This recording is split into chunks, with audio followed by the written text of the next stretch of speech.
15% உத்தேச வட் வரி திட்டம் எதிர்வரும் மே மாதத்துடன் அமலுக்கு வரும் என நிதி அமைச்சு அறிவித்துள்ளது.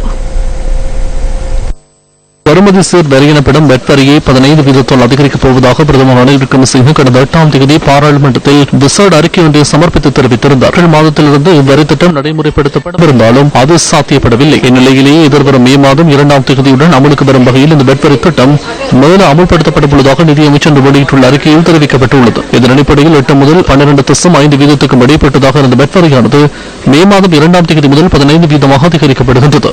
தொலைத்தொடர்பாடல் சேவை வழங்கல் தொடர்பாடல் சேவைகளுடன் சம்பந்தப்பட்ட பொருள் இறக்குமதி மற்றும் விற்பனை தொலைத்தொடர்பாடல் ஆணைக்குழுவினால் இலங்கையின் கையடக்க தொலைபேசி சேவை வழங்குநர்களுக்காக வழங்கப்படும் அனுமதி பத்திரம் சுகாதார சேவைகள் வீடமைப்பு திட்டங்கள் தவிர்த்து இணைய திட்டங்களுக்காக பெற்றுக் கொடுக்கப்படும் அல்லது விநியோகிக்கப்படும் பொருட்கள் சேவைகள் ஆகியவற்றின் மீது இந்த புதிய வெட்வரி நடைமுறைப்படுத்தப்படும். இதேபோடு இந்த துறைகளுக்கான 102 விதமான தேசத்தை கட்டியெழுப்பும் வரியானது மாற்றங்கள் என்று நடைமுறையில் இருக்கும். රජයේ ආදායම වැඩි කර ගැනීම සඳහා ගෙන ඇති මේ පියවර තුළ அரசின் வருமானத்தை அதிகரிக்கும் நோக்கில் கொண்டுவரப்பட்டுள்ள இந்த வரியினால் பொருட்களின் விலை அதிகரிக்கக்கூடும். இதற்கு முன்னர் தேச நிர்மாண வரி 25 மில்லியன் ரூபாவாக காணப்பட்டது. தற்போது 3 மில்லியன் ரூபாவுக்கு தேச நிர்மாண வரி அறவிட முடியும் என தெரிவிக்கப்பட்டுள்ளது. இதனூடாக நடுத்தர உற்பத்தியாளர்களுக்கு பாதிப்பு ஏற்படும்.